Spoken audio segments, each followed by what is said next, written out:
Mesdames et messieurs, bonjour. Nous allons commencer. Je suis extrêmement heureux de m'adresser à vous. Il m'incombe de modérer. Je ne suis pas sûr que le mot soit approprié. J'aime beaucoup l'appellation de nos amis québécois qui disent qu'il y a un facilitateur de la circulation de la parole.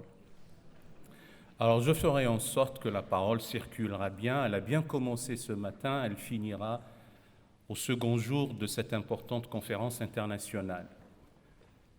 Le temps nous est compté, je ne veux pas obérer encore ce retard que nous accusons, et je voudrais dire quelque chose d'une manière générale. J'ai entendu le ministre Védrine dire qu'il faut que cet événement soit suivi d'autres. Donc il est inaugural d'une série d'autres rencontres. Ce qui m'avait surpris, c'est que ça a l'air d'être exceptionnel à Paris et au siège de l'UNESCO de parler de l'islam et des problématiques contemporaines.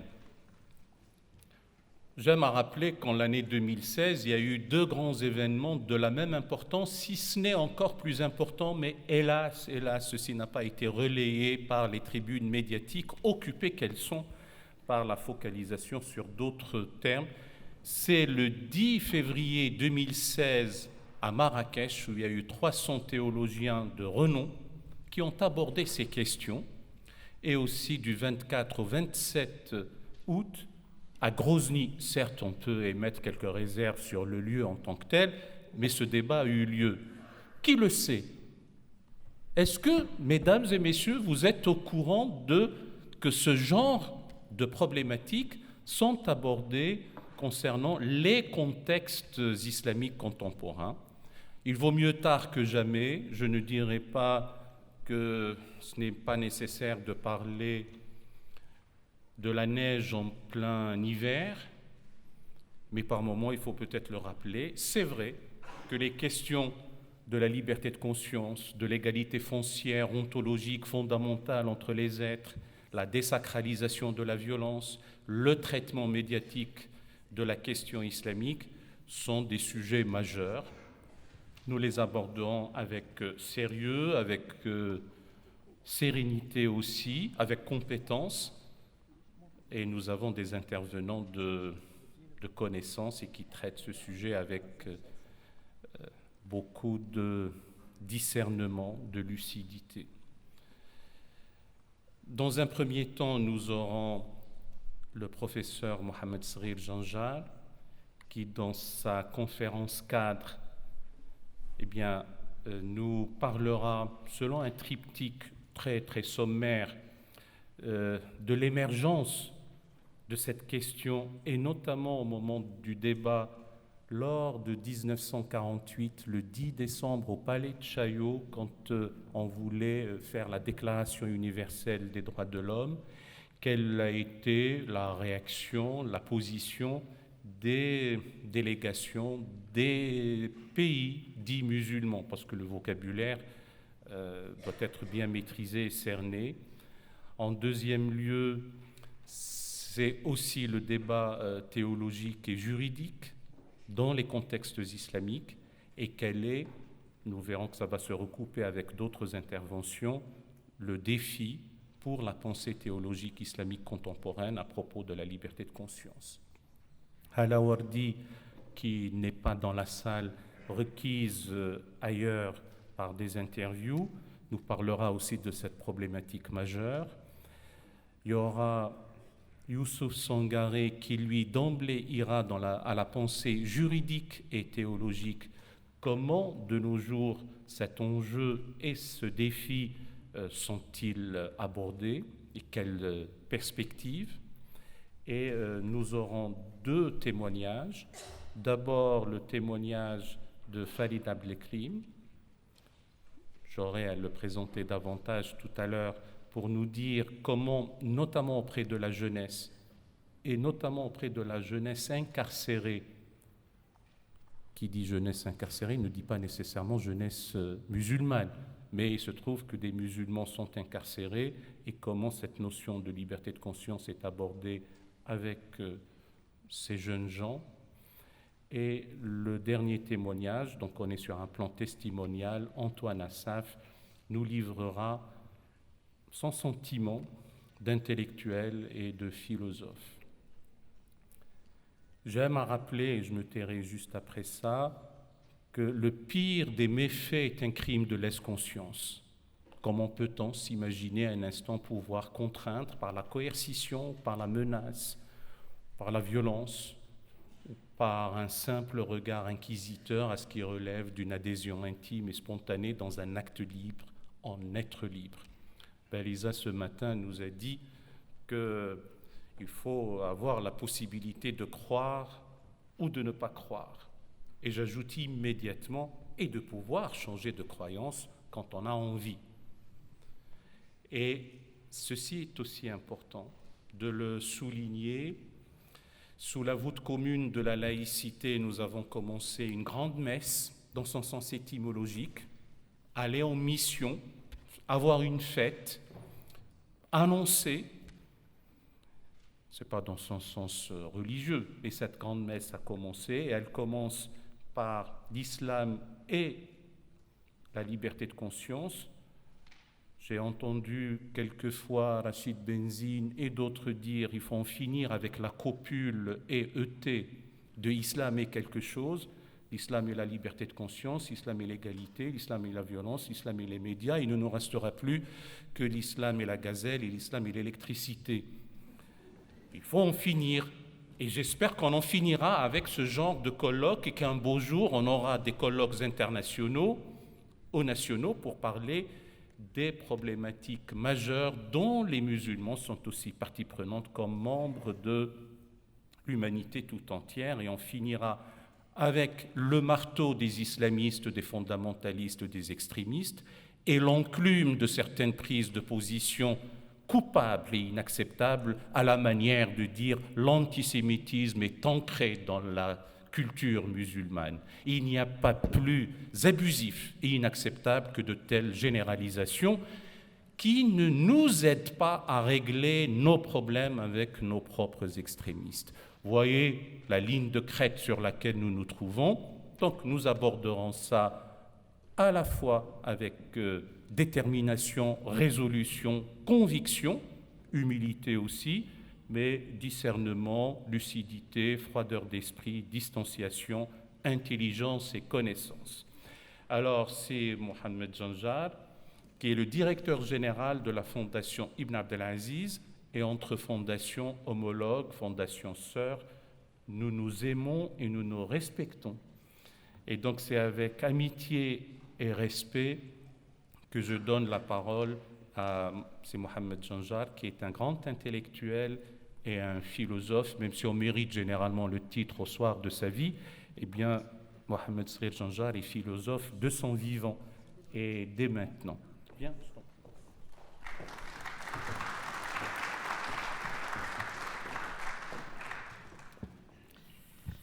Merci, cher Aleb. Comme tu viens de le dire, avec un mot au singulier, général comme islam, évidemment, nous sommes menacés d'essentialisme. Donc, il faut bien contextualiser, historiciser, montrer que les faits islamiques s'inscrivent dans le temps, dans la dynamique des sociétés, et aussi l'une d'une manière pour échapper ou désessentialiser cette question de l'islam par rapport à la question de la liberté de conscience, c'est aussi de faire un pas de côté et montrer comment ça se passe ailleurs, parce que comme on va le voir, c'est un peu la même dynamique à laquelle sont soumises toutes les traditions religieuses face à la modernité, et notamment à la modernité des rois de l'homme. Un bref détour du côté du long cheminement, par exemple, d'une religion qui est la vieille religion de France, le christianisme et le catholicisme, nous montre que, évidemment, il y a plein de leçons que les autres religions peuvent tirer de cette expérience. C'était une progression sous la tension, c'était douloureux, c'était long, Alors, qu'est-ce qu'on apprend de ce genre d'expérience? D'abord, on apprend que la reconnaissance du principe de liberté de conscience, de la pluralité religieuse, le pluralisme religieux, ne naissent pas des nécessités intérieures propres aux traditions religieuses elles-mêmes, mais ils viennent de contextes historiques. Avant qu'advienne la paix des religions, il y a eu d'abord la guerre des religions, il y a eu un processus long pour gagner le pluralisme religieux. Donc il y a d'abord ça, les contraintes qui viennent de l'histoire, qui viennent de l'évolution de société. On apprend aussi qu'il a fallu, dans le cas de l'expérience historique européenne, un long cheminement théologique. Et ce long cheminement n'a pas commencé par l'institution elle-même de son cœur. Ça a commencé d'abord par des francs-tireurs, des penseurs qui viennent de l'extérieur de l'institut religieuse pour relever le défi majeur que constitue la vision de l'homme, de ses droits, notamment cette vision qui nous vient de l'héritage des Lumières depuis le XVIIIe siècle. Et enfin, on apprend que ce rapport de l'Église, de l'institution religieuse, suit souvent le cheminement qu'on connaît dans l'histoire. D'abord, il y a le moment du rejet de cette pensée des droits de l'homme, et c'est un rejet catégorique, une attitude défensive intransigeante dans laquelle on a vu que ces droits de l'homme sont plutôt une atteinte aux droits de Dieu. Et c'était le premier moment dans l'histoire de l'Église catholique. Il a duré presque un siècle. Il a fallu donc 1885 pour qu'il y ait le pape Léon XIII pour commencer à voir que cette attitude intransigeante heurte l'évolution des sociétés, ce qui va advenir à partir de la révolution industrielle et la révolution politique, et les transformations qui vont arriver, et qu'il fallait faire un travail théologique de conciliation, d'harmonisation, de conciliation de dogme de l'Église avec les droits de l'homme. Et il a fallu aussi le troisième moment, finalement 2 siècles de cheminement, pour arriver à Concile Vatican II et à reconnaître justement les droits de l'homme comme faisant partie de la culture ou des dogmes ou de la conception philosophique de l'Église. Ce cheminement-là, on le voit dans cette histoire linéaire lente.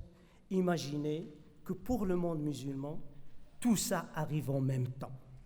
Vous avez une sorte de télescopage de toutes ces temporalités.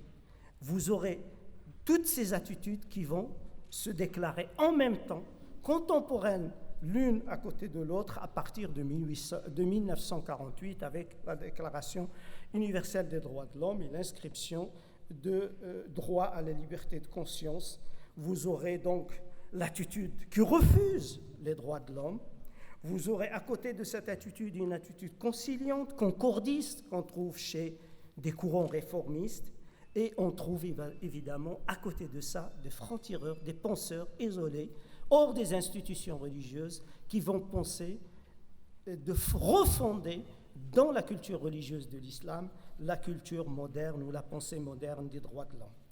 Donc, ce qui s'est passé sur 2 siècles, on le voit aujourd'hui se passer en même temps dans les cultures d'islam, dans les sociétés musulmanes, d'où la confusion, d'où la tension, dans le fait que tout cela nous donne l'impression que le monde arabe musulman tâtonne, fait du surplace, il n'avance pas sur ces questions des droits de l'homme. En 1928, lorsque Hassan al-Banna fonde la confrérie des frères musulmans, qui va évidemment travailler beaucoup dans le sens d'une idéologisation de l'islam, comme on le voit au XXe siècle, un autre penseur, au même moment au Pakistan, était en train de circuler à travers les villes de l'Inde, plutôt, pour faire des conférences. C'était Mohammed Iqbal. Et dans ces conférences-là, il était en train de construire une nouvelle pensée de l'islam qui réconcilie la philosophie religieuse de l'islam avec les droits de l'homme. Tout au long du XXe siècle, des positions divergentes, antagonistes, ont marqué le débat sur la question de la liberté de conscience et de l'apostasie. Au cours des 2 dernières décennies, ces débats ont débordé les cercles des clercs, des mouftis, des institutions religieuses pour aller dans les sociétés civiles, sur les réseaux sociaux et dans les médias. Alors, comment on répond aujourd'hui à cette question dans les débats éthiques, juridiques et aussi théologiques en terre d'islam? Si on peut poser les quelques éléments de cadrage et de débat, on peut dire qu'il y a aujourd'hui 3 grands courants au sein de la réflexion musulmane sur ces questions. Vous avez le courant traditionnaliste et salafiste. Pour les tenants de ce courant traditionnaliste et salafiste, la conception moderne selon laquelle la liberté de conscience est un droit inaliénable, inhérent à la personne humaine et à sa dignité d'homme libre, est incompatible avec le fondement de la foi musulmane. On lit dans un avis qui vient de sortir il y a quelques années, c'était en 2012, par un haut conseil des ulama, c'était le cas dans mon pays, au Maroc, que justement l'islam, il garantit la liberté religieuse aux gens des livres, les gens de religion monothéiste, interdit de les contraindre à se convertir à l'islam et assure le libre exercice du culte. Et ce, conformément à des versets que nous connaissons tous, que les gens qui travaillent sur l'islam connaissent, pas de contrainte en religion, si ton Seigneur l'avait voulu, tous les habitants de la terre auraient cru, est-ce à toi de contraindre les hommes à être croyants? Donc on cite des versets coraniques pour expliquer que cette liberté de croyance est garantie aux gens des livres en terre d'islam. D'un autre côté, pour les musulmans, pour ceux qui sont dans la communauté musulmane, l'islam, d'après cet avis religieux, appelle les musulmans à conserver la foi qu'ils ont héritée de leurs parents musulmans ou d'un père musulman. Le musulman est tenu dès lors par un contrat, selon cette fatwa, qui l'engage sur le double plan religieux et social vis-à-vis de la Ummah. Tout abandon de l'islam, dans ce cas, il devient une sorte d'apostasie, irtidad, une mécréance, il doit être puni de mort. Et ce, en référence à la parole, cette fois, du hadith, c'est-à-dire la parole du prophète, celui qui change de religion, tuez-le, ou l'autre hadith rapporté par Ibn Mas'ud, connu également dans ce sens. Alors, qu'est-ce qu'on voit dans cette attitude rigoriste, intransigeante, littéraliste? On voit un condensé dans cet avis des éléments constitutifs de l'argumentation traditionnaliste et salafiste. D'abord, une lecture orientée du Coran. On applique ces versets ouverts sur la question de liberté de conscience plutôt et uniquement aux non-musulmans, c'est-à-dire aux gens des livres. Par contre, il y a un recours au hadith pour guider l'interprétation coranique sans craindre nullement d'inverser l'ordre classique des sources, qui place généralement la source coranique avant la sunna. Et puis, troisièmement, comme élément constitutif de cette argumentation, une activation de la perspective adoptée par les anciens juristes, selon laquelle l'apostasie serait source de sédition, fitna, et constituerait une attaque, une agression contre la communauté du musulman. Ça, c'est la version, disons, salafiste et traditionnaliste opposée à la liberté de conscience. Au sein du débat islamique aujourd'hui, vous avez une autre attitude, l'attitude réformiste. Et j'ai fait exprès de prendre cette attitude à partir d'un avis qui va être donné par le même conseil des ulama, 4 années ou 3 années après, en corrigeant et en allant diamétralement à l'opposé du premier avis. Alors, qu'est-ce qu'ils vont dire dans le second avis? Comment ils vont procéder? Là, ils vont inverser complètement les éléments utilisés dans l'argumentation. Ils vont procéder en montrant que l'islam, évidemment, apporte, ne limite pas leur portée, que la liberté religieuse, la liberté de croyance, disons, la liberté de conscience, selon ces versets coraniques qu'on vient d'y citer, ne s'applique pas seulement aux gens du livre, mais il s'applique à l'humanité entière.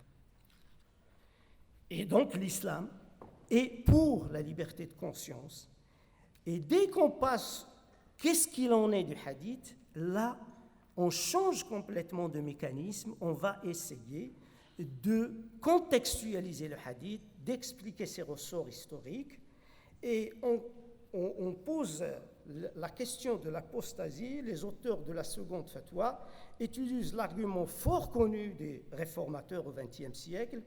Ils soulignent d'abord que la question de l'apostasie a fait l'objet d'une mauvaise interprétation des sources, notamment la tradition religieuse, le hadith, la sunna, et qu'on a mal compris, selon eux, la parole du prophète, celui qui change de religion, tuez-le. L'apostat visé, selon cet avis, par le hadith, n'est pas celui qui, dans une quête spirituelle, change son orientation religieuse et embrasse une autre croyance, mais plutôt celui qui trahit la communauté, qui complote contre elle, qui s'allie aux puissances ennemies, et donc c'est une apostasie politique. La première apostasie, c'est une apostasie spirituelle, et l'islam il est pour, et là, il la justifie, tandis que la seconde apostasie politique, c'est l'équivalent pour eux de ce qu'on appelle la haute trahison, donc c'est politique, et le hadith s'applique à la deuxième apostasie. Pour illustrer cette distinction entre les deux mots ridda, la lecture réformiste fait appel évidemment à l'histoire religieuse, apporte des éléments de la sira, des éléments concernant ce qu'on appelle la fameuse constitution de Médine, où non seulement on aurait reconnu l'égalité en matière de droits et de libertés entre les musulmans et non-musulmans, mais on aurait aussi permis de renvoyer dans sa communauté la personne, par exemple, qui se convertit à l'islam et après il abandonne l'islam, on le remet dans sa communauté initiale.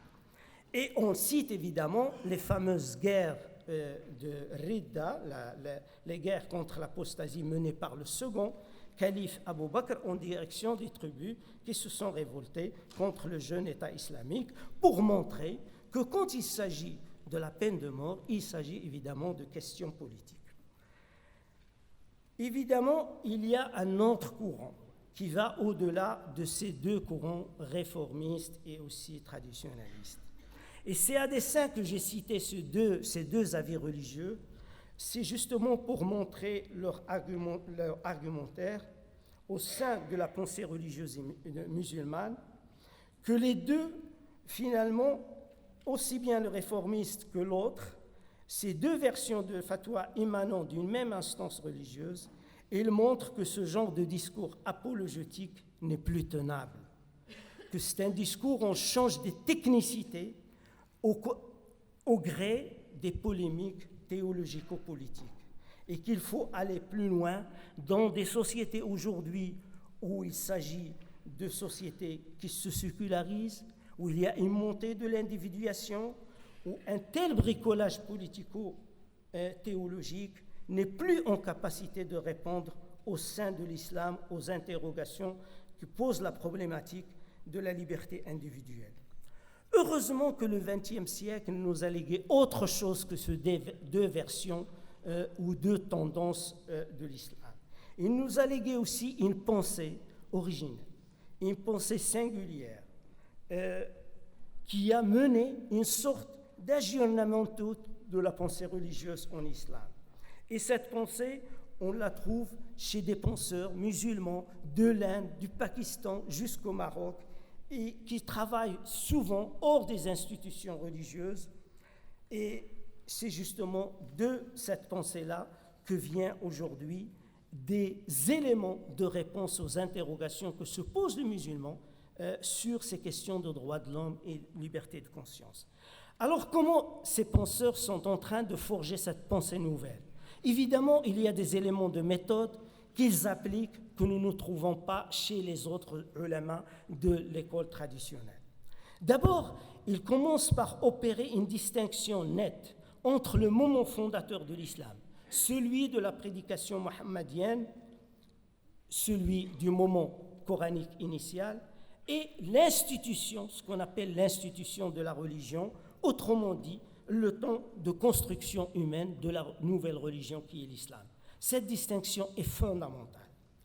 Deuxièmement, ne plus se contenter de lire le Coran à travers le filtre cognitif des temps de la construction de la tradition islamique. Lorsque ces paradigmes, ces savoirs et ces techniques ont été élaborés par la nouvelle communauté. C'est un peu ce que le regretté Mohamed Harkoun appelle la clôture dogmatique. C'est-à-dire cette clôture qui a fixé ce qui est pensable et ce qui est impensable à un moment donné de la construction des savoirs du patrimoine religieux et juridique. L'autre élément de méthode, c'est développer une herméneutique coranique que rythme ce que Fadl al-Rahman, un autre penseur de cette tendance de refondation de la pensée religieuse en islam, appelle le double mouvement. C'est un mouvement qui va évidemment de ce moment historique, de la société réceptrice du message, comprendre dans quelles conditions historiques le message a été reçu et dans quelles conditions anthropologiques, puis revenir aussi vers notre moment à nous, lecteurs aujourd'hui de ce texte coranique, et le lire évidemment avec le savoir, les interrogations et les méthodes de notre temps. L'autre élément, c'est approcher le texte coranique non plus selon la démarche atomiste traditionnelle, une série de versets éparpillés, parfois qu'on organise selon un ordre chronologique, mais l'ordre chronologique n'est pas suffisant, mais aller vers l'essentiel, vers le fondement de la philosophie coranique. Que dit le Coran sur les questions ultimes? Quelle est sa conception universelle de l'homme et de sa vocation? À partir de ces données méthodologiques, le Coran est lu autrement. La conception de l'homme et de sa liberté qui se dégage du texte coranique est complètement différente de ce que présente cette tradition de la théologie et de la jurisprudence islamique. Alors, qu'est-ce qu'on apprend, par exemple, chez un penseur comme Mohamed Iqbal, comme Fadl al-Rahman, comme Mohamed Harkoun et les autres, et Talbi et d'autres? D'abord, on apprend que l'homme a été un oubli par Dieu, qu'il a doté d'une exceptionnelle dignité et l'a placé au sommet de sa créature. Vous avez la sourate 18, verset 71. On apprend ensuite qu'en dépit de son opacité argileuse, Dieu insuffla en lui de son esprit et ordonna aux anges de se prosterner à Adam qui porte l'humanité en lui. Nous avons là la sourate 38, 71, 74. Nous apprenons ensuite qu'il en a fait son vicaire. Dieu a fait de l'homme son vicaire sur terre. Certains disent son lieutenant ou son gérant. Et donc, il lui a enseigné le nom. On trouve ça aussi dans la sourate 2, verset 30-34. Et lorsque Dieu proposa l'amana, le dépôt, il ne trouva que l'homme en tant que candidat unique, prêt à le porter. Nous avons là aussi dans la sourate 23, 72. Or, le premier acte de cette créature anoblie par Dieu sera de désobéir. Mais c'était aussi son acte libre de choix, selon Mohamed Iqbal. Un être dont les mouvements seraient entièrement déterminés, comme lorsque Rousseau parle des animaux, comme ceux d'une machine, ne pourrait produire du bien. La liberté est donc une condition du bien. Ma liberté de choisir le bien implique aussi celle de choisir ce qui est opposé au bien, le mal. Iqbal dit que Dieu ait assumé ce risque de créer cette créature qui va désobéir, cela montre son immense foi en l'homme. Le fait de destiner l'homme à porter le dépôt remis par Dieu présuppose que l'homme est un être libre d'État, lui. C'est une telle responsabilité, cette responsabilité-là exige évidemment liberté. Et pour Iqbal, ce que l'homme a reçu en partage, c'est aussi cette capacité de se réaliser comme individu, une auto-réalisation, ce que encore Rousseau appelle cette perfectibilité de l'être humain, qui s'effectue dans l'action. En créant dans l'action, l'humain réalise, selon Iqbal, sa mission d'être le collaborateur de Dieu dans l'œuvre de l'achèvement de la création. Et donc, on arrive au fameux verset coranique, point de contrainte en religion, la vérité se distingue d'elle-même de l'erreur. On peut en tirer la conséquence suivante à partir de cette vision anthropologique du Coran. À la suite de Mohammed Talbi et d'Iqbal, l'homme par vocation primordiale est justement une conscience libre. Donc la liberté de conscience pour le XXIe siècle de l'islam est toujours là dans cette lecture coranique qui dégage la vision universelle de l'homme, pas celle de l'homme ou de la femme, des tribus, l'homme de tel siècle ou de l'autre siècle, mais la vision philosophique de l'homme et de sa vocation dans le Coran est une vision qui appelle à la liberté de conscience et qui la confirme. Et merci.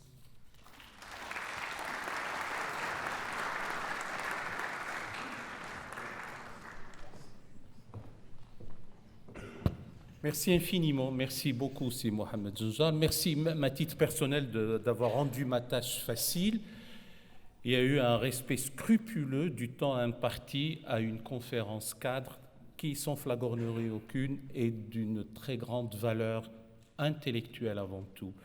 D'abord, c'est Mohamed Sghir Zanjar a passé en revue la palette, et avec ces deux tendances, l'une dite salafiste, un peu radicale, un peu fondamentaliste, les mots encore une fois sont piégés, avec les logorées, parfois dégénérés de cette vision-là, étriquée et qui corsette la liberté de conscience.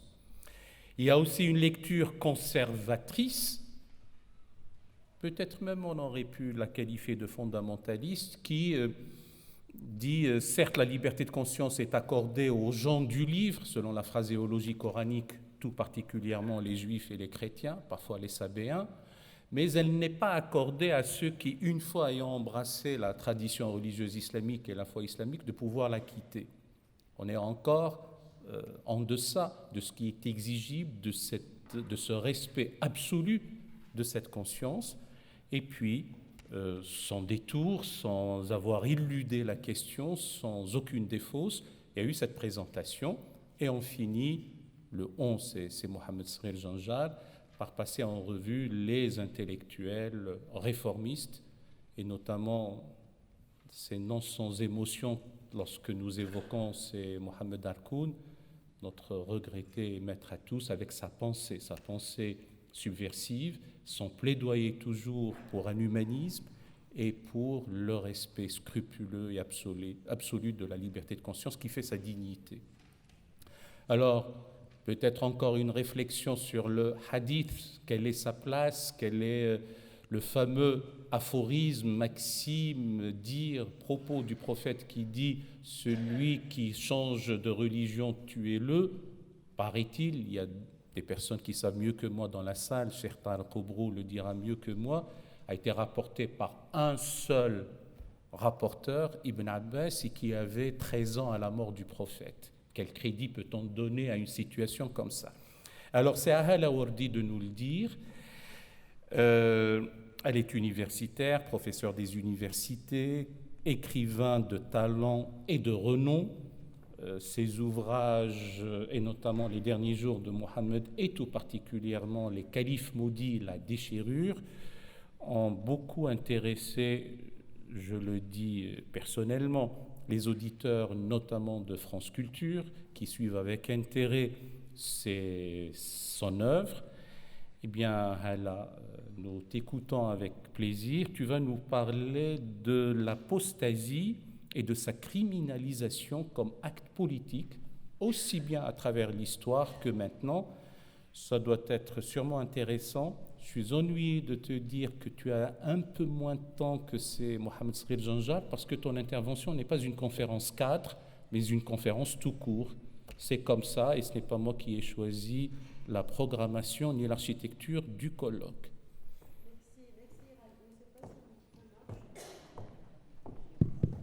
Merci Ralep. En fait, j'étais gâtée ce matin puisque j'ai eu déjà un temps de parole assez conséquent. Donc, je ne vais pas être longue, simplement rappeler, et d'ailleurs, je suis très contente que l'intervention de M. Janjar pose les jalons de ce débat sur la question de la liberté de conscience en islam.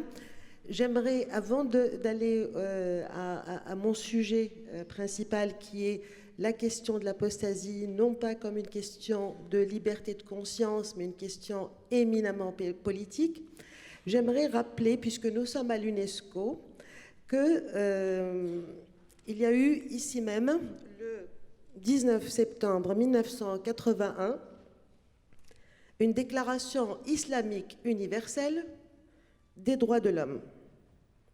Elle a été promulguée à l'initiative du Conseil islamique d'Europe, dont le siège est à Londres, comme vous le savez. Donc, vous aurez noté un peu la contradiction islamique universelle. Parce qu'en fait, beaucoup de pays musulmans ont eu quelques réticences par rapport à la déclaration de 1948, mais en même temps, ils n'étaient pas insensibles au caractère universel des droits humains. Et cette déclaration a été suivie par une autre déclaration qui concerne les droits de l'homme en islam. Elle a été donc adoptée au Caire le 5 août 1990. Son titre, c'est « La déclaration sur les droits de l'homme en islam ». Et elle a été adoptée pendant la 19e conférence islamique des ministres des Affaires étrangères. Cette déclaration est composée de 25 articles. Bien sûr, je ne vais pas vous infliger la lecture des 25 articles. J'ai choisi simplement les articles qui concernent la problématique de notre panel. Enfin, il y a eu en 2004, c'est quasiment chaque décennie on a une déclaration différente, la charte arabe, cette fois, pas islamique, la charte arabe des droits de l'homme qui a été adoptée à Tunis lors du 16e sommet de la Ligue des États arabes. Donc, d'abord, en regardant les trois textes, on constate qu'il n'y a absolument aucune référence aux documents des Nations Unies. Il n'y a pas de référence au texte de 1948. Bien sûr, vous savez que le texte de 48 est inspiré de beaucoup de documents comme la Magna Carta britannique, etc., ou la Révolution française. La déclaration, les déclarations islamiques ne se réfèrent qu'à des principes théologiques, le Coran et la Sunna, dont les citations ponctuent chacun des articles. Ça, c'est commun aux trois documents que je vous ai cités tout à l'heure. Alors, pour ce qui est de la liberté de conscience, je vais aller très vite. Cette liberté de conscience, elle est considérée en fait comme une liberté à sens unique. On est libre d'adhérer à l'islam, mais il est interdit de se rétracter. Ça, on va y revenir. C'est le hadith, en fait, qui a imposé ce point de vue. La déclaration islamique de 1981, donc celle qui a été adoptée ici même à l'UNESCO, énonce dans son article 12A « Chaque personne a le droit de penser et de croire, et donc d'exprimer ce qu'elle pense et croit, sans que quiconque ne vienne s'y mêler ou le lui interdire, aussi longtemps qu'elle s'en tient dans les limites générales que la loi islamique a stipulées en la matière. Personne, en effet, n'a le droit de propager l'erreur et de diffuser ce qui serait de nature à encourager la turpitude ou à avilir la communauté islamique. » Et il y a un verset coraniques, les versets 60-61 de la sourate 33 qui viennent en fait justifier cette prise de position. Et la traduction sommaire de ce même article, faite par le Conseil islamique, ne fait pas mention du verset coranique qui prévoit le châtiment. C'est-à-dire, on ne parle pas de tuer. C'est-à-dire, la mise à mort n'est pas énoncée clairement. Évidemment, on sait que l'exécution a eu lieu pour beaucoup d'apostats, aussi bien lors des débuts de l'islam, avec les fameuses guerres d'apostasie que vous avez rappelées, M. Zanjar. Mais il y a eu une condamnation, à mon avis, ou une exécution même, qui est passée sous silence à l'époque. Mais maintenant, on en reparle de plus en plus parce qu'il y avait un silence assourdissant de l'ensemble de la communauté internationale. Je pense au cas du penseur soudanais, Mohamed Mahmoud Taha, dont la tête a été demandée par Al-Azhar dès 1976. Bien sûr, il n'a pas dit « je suis un apostat », mais un livre qu'il a publié qui s'intitule « Le second message de l'islam, Ar-Risala Thaniya lil-Islam » a été considéré comme un acte d'apostasie. Al-Azhar, dans le journal Al-Ahram, en date du 16 avril 1976, communiqué d'Al-Azhar, cet homme est un apostat et il faut le punir. Le châtiment, c'est tatbiq al-hudud, c'est-à-dire la mise à mort. Ce communiqué d'Al-Azhar n'est pas tombé dans l'oreille d'un sourd, et le sourd en question, c'est Noumairi, qui exécute le 18 janvier 1985 Mohamed Mahmoud Taha, d'ailleurs un théologien à l'esprit lumineux. J'imagine, M. Zanjar, vous avez lu son livre. Et il était loin de constituer une menace pour la communauté islamique. Loin de là, ça aurait pu même être un sauveur. Alors, ce qui est assez ahurissant, c'est que la pendaison de Mohamed Mahmoud Taha a suscité une vague d'indignation dans un seul pays, qui est la Tunisie.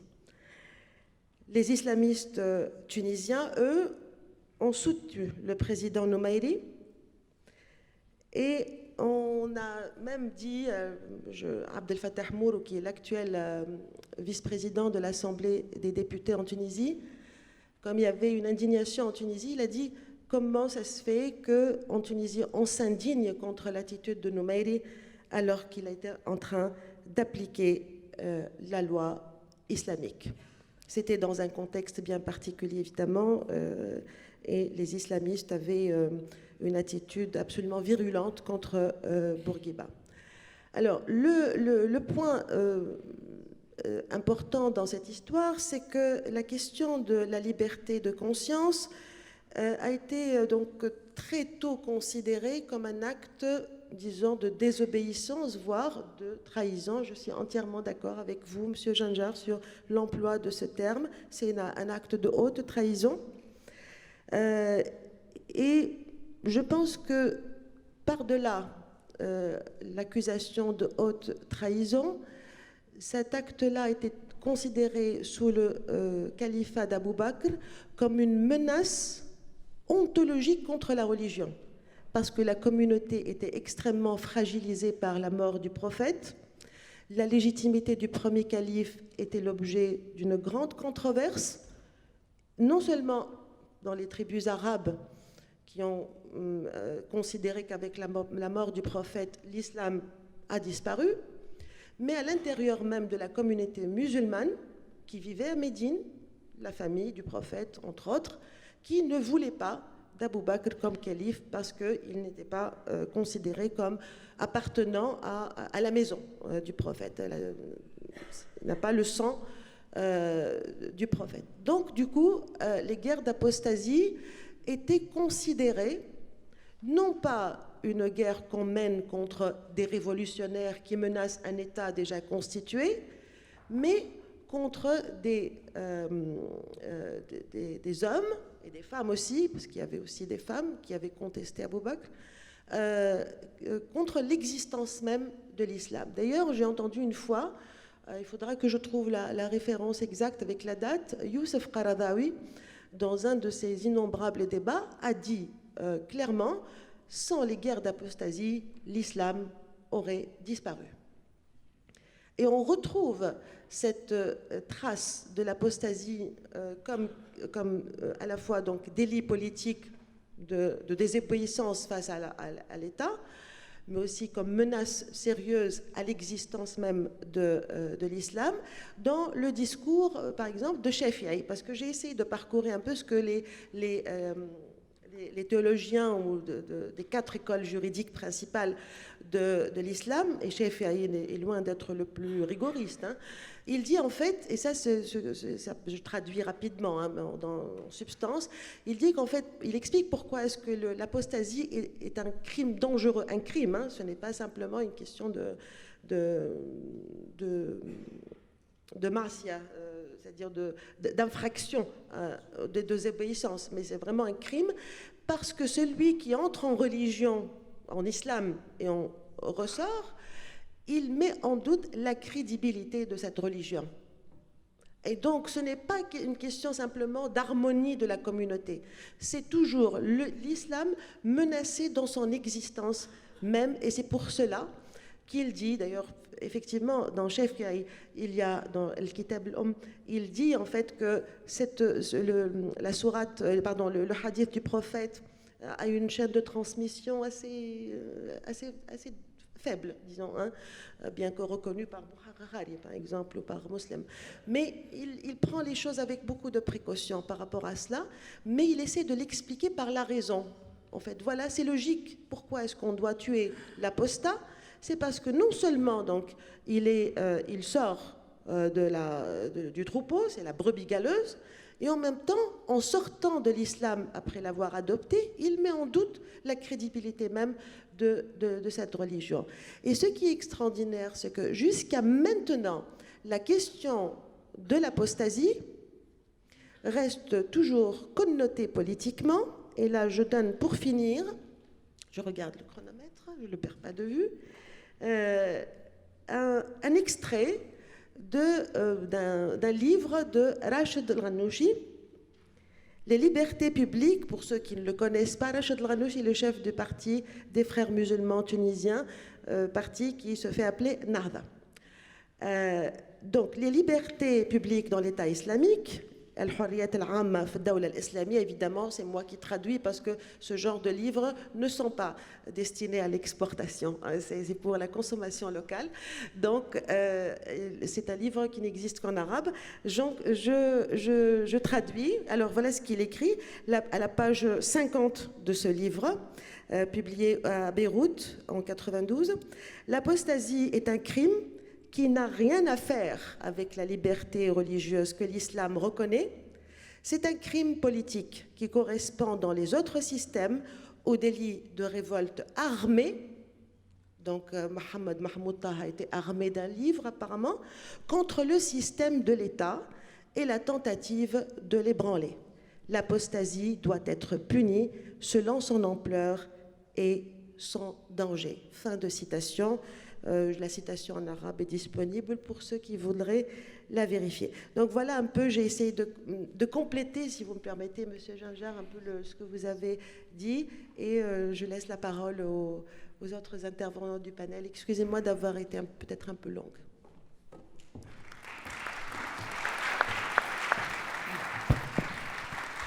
Merci infiniment. Merci, chère Hala. C'est très bien de dire les choses sans détour.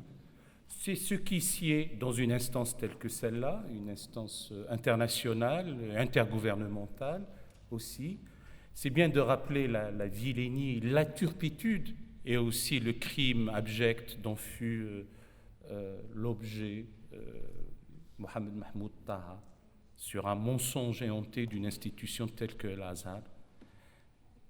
J'aime à rappeler toujours que, et je le dis sous l'autorité des ophtalmologistes ici présents, il y a un scotum, un point aveugle, une lésion du nerf optique. C'est cette réflexion, cette pensée sur la liberté de conscience de nos jours. Le fait d'en parler comme c'est dit maintenant, c'est battre en brèche tous les dogmes, toutes les billevesées et les fadaises autour de ce sujet. Maintenant, ce qui est parfois étonnant, c'est qu'on se cramponne à des auteurs qui furent des hommes et nous sommes des hommes et des femmes, vous l'avez vu, et il est temps de mettre un peu d'ordre dans ce patrimoine, et je pense que des travaux, surtout des religieux, des théologiens, ici présents dans la salle, quelqu'un comme Cheikh Al-Arbi Keshat qui y réfléchit, on a Mohamed Bajrafi, je parle des imams, de ceux qui y réfléchissent aussi avec la légitimité religieuse. Merci Hala, merci aussi pour le temps qui a été respecté. La discipline est toujours une marque de civilisation.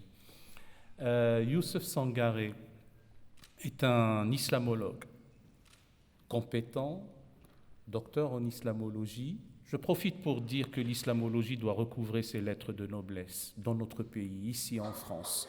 Ça doit être une discipline de prestige. Tenir un discours rationnel, intelligent sur le fait islamique doit être la règle. On ne laissera pas à des ignares s'approprier un sujet aussi crucial.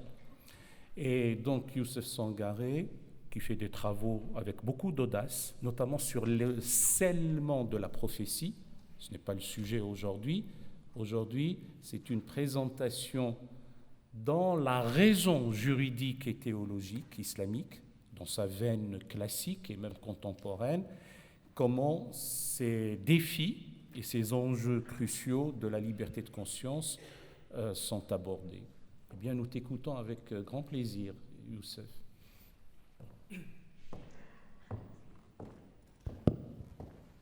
Alors, merci, Ghaleb, pour cette présentation. Je vais continuer en fait la réflexion de Madame Ella Wardi autour de la question de la liberté de conscience. Et cette fois-ci, je vais le faire dans la pensée juridico-théologique musulmane pour essayer de voir en fait comment la raison théologique et juridique musulmane conçoit cette question de la liberté de conscience et d'une manière générale conçoit la question même de la dignité de l'homme. Ça permettra, je l'espère, de comprendre comment, notamment dans ce qu'on appelle le droit musulman, les sanctions ou les châtiments qui sont prévus pour, par exemple, quelqu'un qui décide de quitter l'islam. Et comment comment les juristes musulmans font des discours sur cette question de la liberté. Quand on prend en fait le discours musulman traditionnel, là c'est pas péjoratif dans ce sens-là, quand on prend le discours surtout dominant sur la question de la liberté et de la dignité, il y a l'idée fondamentale que la liberté et la dignité de l'homme sont des dons que Dieu fait à l'homme. Ce sont des dons provisoires, que l'homme doit assumer, en être responsable, en respectant les limites fixées par Dieu lui-même. Et donc la liberté, c'est un don que Dieu fait à l'homme et que l'homme est appelé à assumer en respectant les limites que Dieu met à ce don provisoire. Et donc, dans ce discours traditionnel musulman, il s'ensuit que l'homme, en réalité, n'est véritablement libre ou digne que s'il est soumis à Dieu, s'il respecte ses limites. Hein? Ce qui fait que la personne véritablement libre et digne est le croyant. Là, je parle dans le discours musulman dominant, dans le discours traditionnel musulman. Et au cœur de ce discours traditionnel, ce n'est pas l'homme qui est au centre sur la question de la liberté et de la dignité, mais c'est Dieu qui est au centre. Dieu donne, Dieu fixe les limites, et l'homme agit dans ces limites-là. L'homme reçoit ce don et doit respecter les limites fixées par Dieu. Donc c'est Dieu qui est au centre. Hein. C'est un discours centré autour de Dieu et non pas autour de l'homme. quand on parle de cette liberté de conscience et de dignité de l'homme. C'est un discours qui tourne autour de Dieu. Donc cette raison musulmane, et c'est pour cette raison que vous avez dans le droit musulman, chez les juristes musulmans, des sanctions qui sont prévues, par exemple, pour quelqu'un qui décide de quitter l'islam, qui, dans le cadre de l'apostasie. Non pas que l'apostat n'est plus libre, n'est plus digne, mais parce qu'il est considéré comme quelqu'un qui a franchi les limites fixées par Dieu, qui a dépassé les limites fixées par Dieu. Hein. Tant qu'il reste musulman, il a cette dignité, il a cette liberté de se mouvoir dans le cadre islamique. Mais dès lors qu'il décide de quitter le champ islamique, de quitter la foi musulmane, il devient quelqu'un qui trahit ce don divin. Et donc, le juriste n'a pas à attendre que Dieu juge l'apostat, le juriste s'en charge. Pourquoi? Parce que lui, c'est la mission qu'il se fixe. Hein, à la fois de dire quelles sont les limites fixées par Dieu et en même temps de prévoir les sanctions qui vont avec. Et donc ça, c'est par rapport à cette idée du discours musulman sur la perception, la manière dont la question de la liberté est conçue dans le discours musulman. Le problème, en fait, dans cette conception de la liberté centrée sur Dieu et la question des limites, c'est que les limites dont il est question, les hudud dont il est question, sont des limites donc censées être fixées par Dieu, mais en réalité qui dépendent de l'interprétation du juriste. Et ces interprétations sont des interprétations qui sont évolutives en fonction des siècles et en fonction des juristes, en fonction des tendances juridiques. Donc en fonction des écoles, en fonction du juriste, vous aurez les limites et seront variables, seront modulables en fonction de ces individus. Et donc la liberté humaine, la liberté de conscience, la dignité de l'homme peut être modulable suivant les écoles, suivant les individus. Et c'est la raison pour laquelle dans la pensée musulmane à la fois traditionnelle mais aussi la pensée musulmane classique médiévale et la pensée musulmane aujourd'hui dominante, vous avez différentes conceptions, vous avez des discours, il y a un conflit d'interprétation autour de la question de la liberté de l'homme.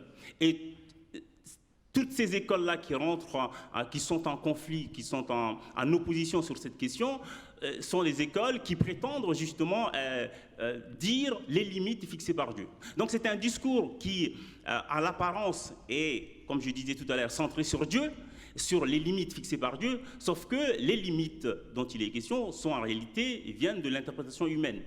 Donc elles sont, ça fait que dans l'histoire de l'islam, dans les premiers siècles de l'islam, mais aussi aujourd'hui, les pouvoirs politiques peuvent jouer sur ces frontières, sur ces interprétations, pour restreindre ou étendre la liberté de l'homme, hein, le regard que l'on porte sur l'homme.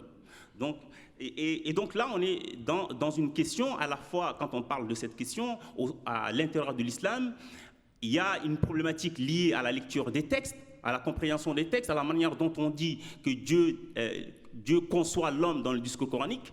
Donc c'est une problématique liée au texte.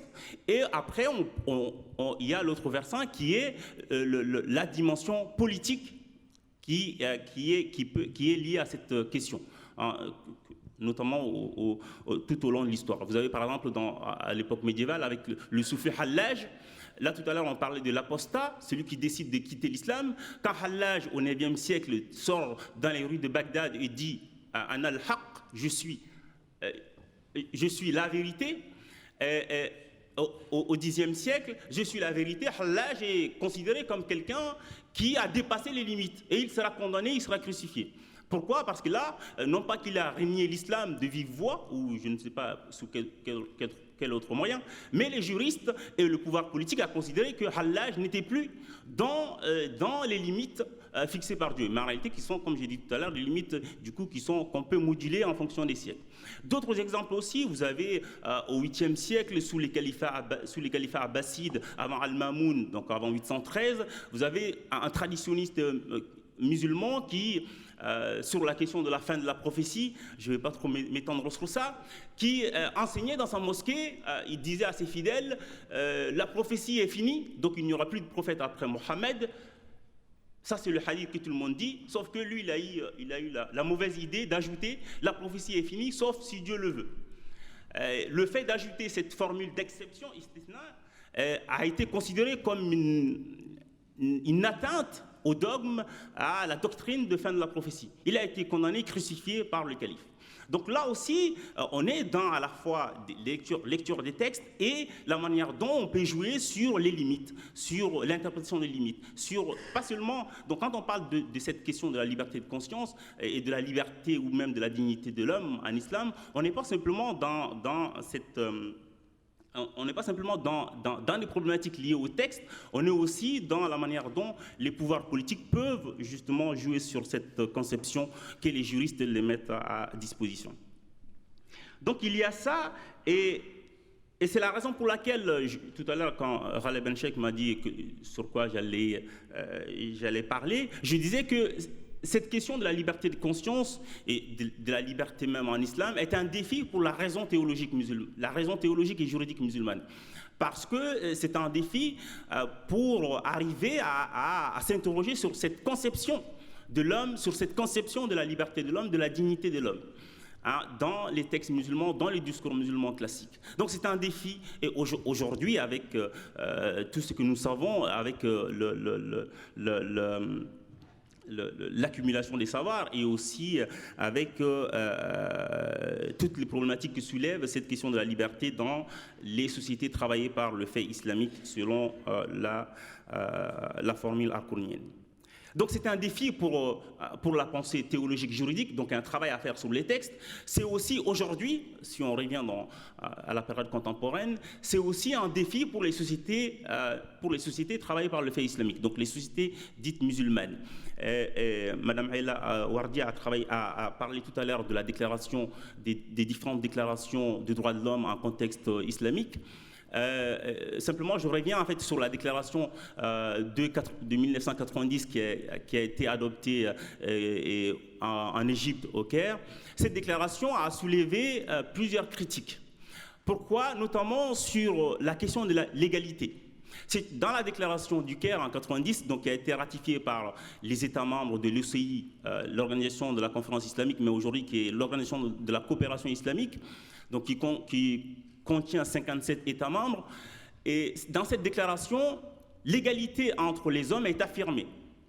Mais uniquement, c'est une égalité qui est affirmée en dignité. Les hommes sont égaux en dignité. La déclaration a été critiquée parce que les États membres refusaient d'affirmer l'égalité en droit. Donc, affirmer l'égalité en dignité, donc les personnes qui critiquaient cette... moi, je ne dis pas si je critique ou pas, j'essaie d'exposer sur le plan historique. Voilà, je ne prends pas je n'ai pas d'opinion sur le sujet. Et donc, cette déclaration a été critiquée sur ce point, sur la question de l'égalité, l'affirmation de l'égalité en dignité et non pas en droit.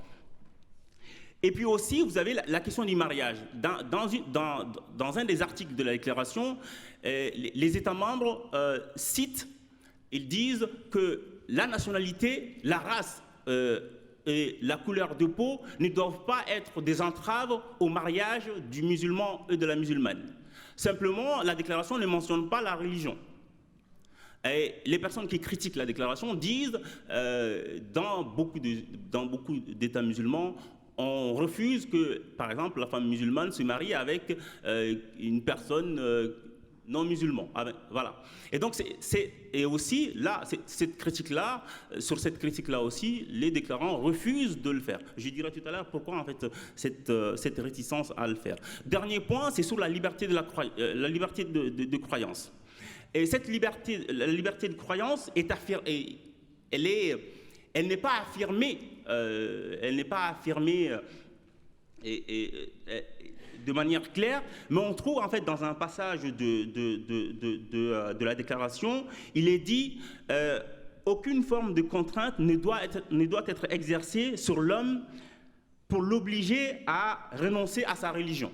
Donc on ne doit pas contraindre une personne à renoncer à sa religion. Simplement, là aussi, cette partie-là a aussi soulevé des critiques. Pourquoi? Parce que si la personne n'a pas suivi de contraintes et que la personne décide librement de quitter sa religion, que prévoit la déclaration? Alors, cette déclaration, en fait, sur ces points-là, c'est une déclaration en réalité qui reste imprécise sur un certain nombre de points. Et pourtant, elle appelle les États membres à traduire la déclaration dans les lois de ces États membres.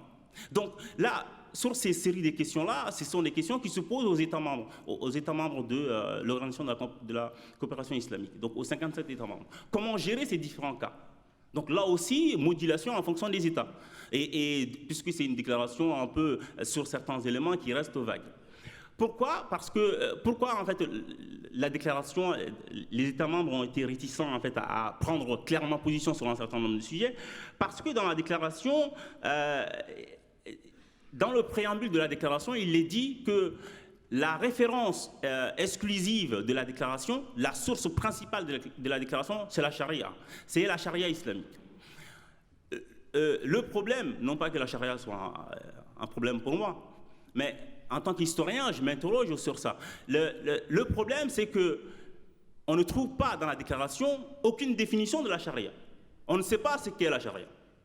Alors, le problème, c'est que la charia, elle sera différente selon si vous appartenez à l'école A, à l'école B, à l'école C, etc. La charia aussi, elle est modulable en fonction. Donc, les États membres sont totalement libres de mettre dans leur législation la définition qu'ils souhaitent de la charia. Donc, il n'y a pas de définition. On fait comme si la charia était évidente en soi. Là aussi, c'est une illusion, c'est un mythe. Que quand on dit la charia, on pense tout de suite, enfin bref, si vous dites dans le métro, on verra, si la personne ne prend pas la fuite, elle vous dira la charia, c'est la loi islamique. Sauf que cette loi, on ne sait pas qu'est-ce que c'est. Bref, la charia aussi, Tarek Oubrou vous dira certainement, c'est aussi une notion de voie. Bref, quoi qu'il en soit, la déclaration, il n'y a pas de définition précise de cette notion. Et une autre question se pose, c'est par rapport aux minorités religieuses qui vivent, ou non religieuses, qui vivent dans le monde arabo-musulman. Quand vous dites dans une déclaration de droit universel des droits et des libertés que la référence exclusive, c'est la charia islamique, donc c'est une référence musulmane, que faites-vous des références, des sources de ces minorités ou de ces personnes-là qui n'appartiennent à aucune autre religion? Là aussi, c'est une question que je me pose et que, en tout cas, je soulève à la lecture de cette déclaration. Donc, là aussi, il y a un défi pour les États musulmans, pour ces États dits musulmans. Et donc, à la fois, ce que je voulais souligner, c'était ces défis à la fois sur le plan du texte, sur le plan de la lecture des textes, et toute la mythologie ou l'imaginaire que peut fabriquer ces textes, et aussi au niveau sur le plan politique. Et comme vous avez vu, il y a une relation entre ces deux, la manière dont on peut jouer sur les limites censées venir de Dieu, et donc, du coup, restreindre ou étendre la liberté que l'on confère à un individu à un moment donné. Je m'arrête là pour ne pas trop abuser du temps.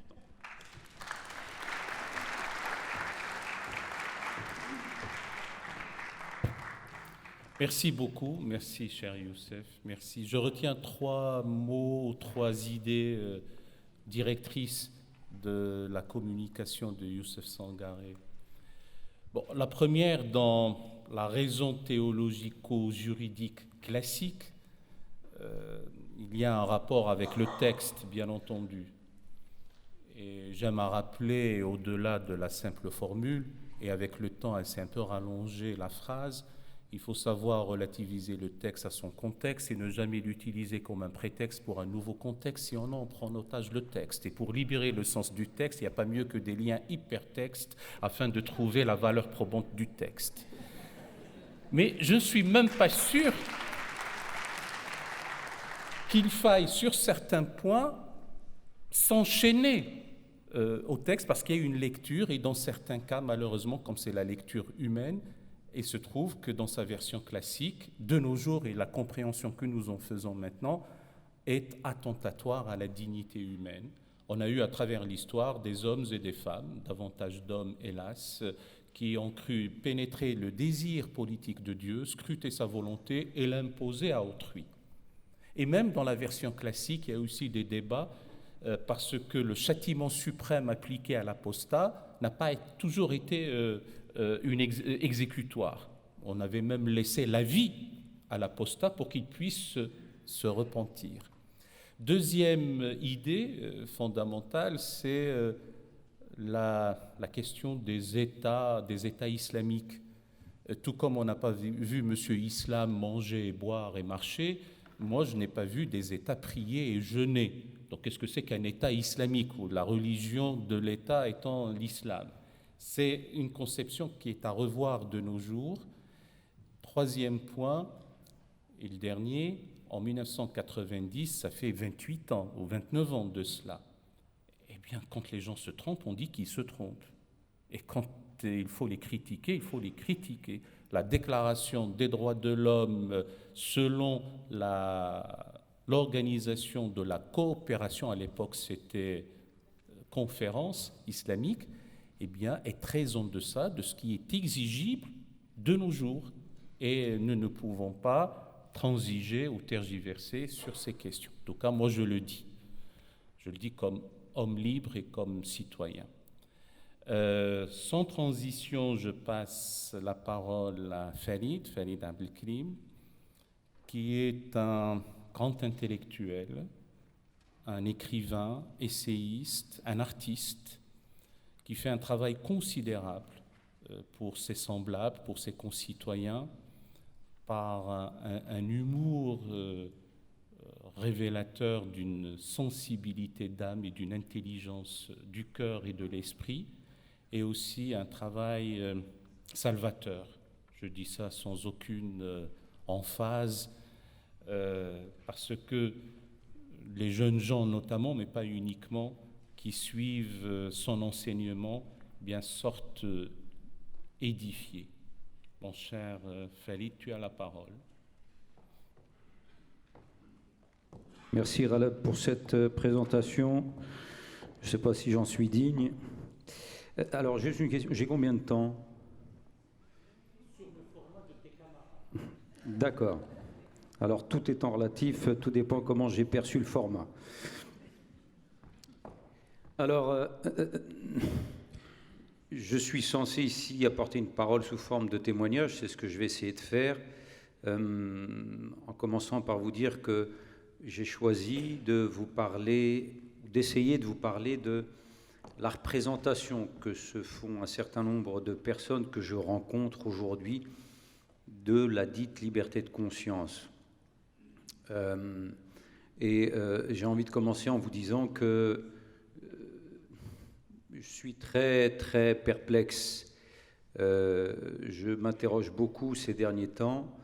Je le fais d'autant plus que les experts pullulent et que beaucoup de gens sont aujourd'hui autorisés à nous expliquer ce qui va, ce qui ne va pas, comment pensent les gens, etc. Et plus ça va, plus ça devient compliqué pour moi de comprendre ce qui est en train de se passer. Donc je vais essayer de vous livrer quelques éléments relatifs au travail que j'effectue en ce moment.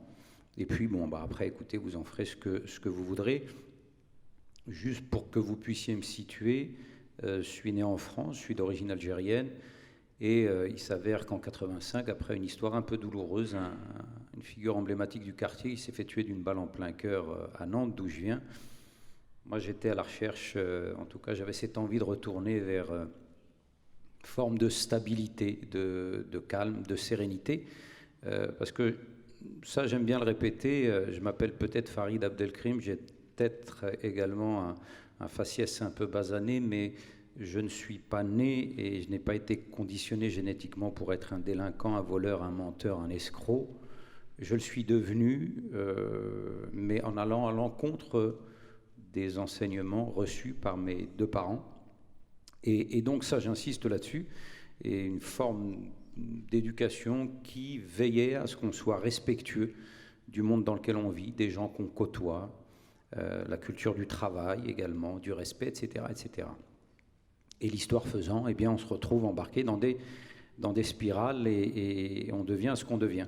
Mais en 85, moi justement, je me retrouve confronté à cette question et ayant moi-même eu une phase de délinquant, je veux retrouver cette sérénité. Et on est en 85, c'est important de le préciser, parce que 85, il n'y a pas de parabole, il n'y a pas de téléphone portable, il n'y a pas d'Internet, il n'y a pas toutes ces choses-là. Et dans le quartier où j'ai grandi, l'islam n'existe pas.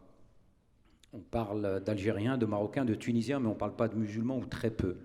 D'ailleurs, mes parents ne m'ont jamais demandé d'être musulman, à moi personnellement. Et ce qui va se passer, c'est que dans ce centre socio-culturel où on avait l'habitude d'aller, j'aime le rappeler, on va consacrer une salle, vraiment la consacrer, donc on va enlever tout ce qui est à l'intérieur et puis dérouler une moquette. On va ramener un poste cassette, c'est vous dire si ça date, et on va mettre sur la porte entrée en enlevant vos chaussures. Et on va s'installer, faire tourner le Coran en boucle comme ça. Il n'y a pas d'imam, il n'y a pas de prosélyte, il n'y a pas de barbe, il n'y a pas de hijab à cette époque-là. Il y a une prière du vendredi qui est assurée dans une petite chapelle, mais nous-mêmes on ne le sait pas, on l'apprendra parce qu'on va aller y faire des cours de langue arabe. Ça c'est juste pour vous dire que je ne sais absolument pas.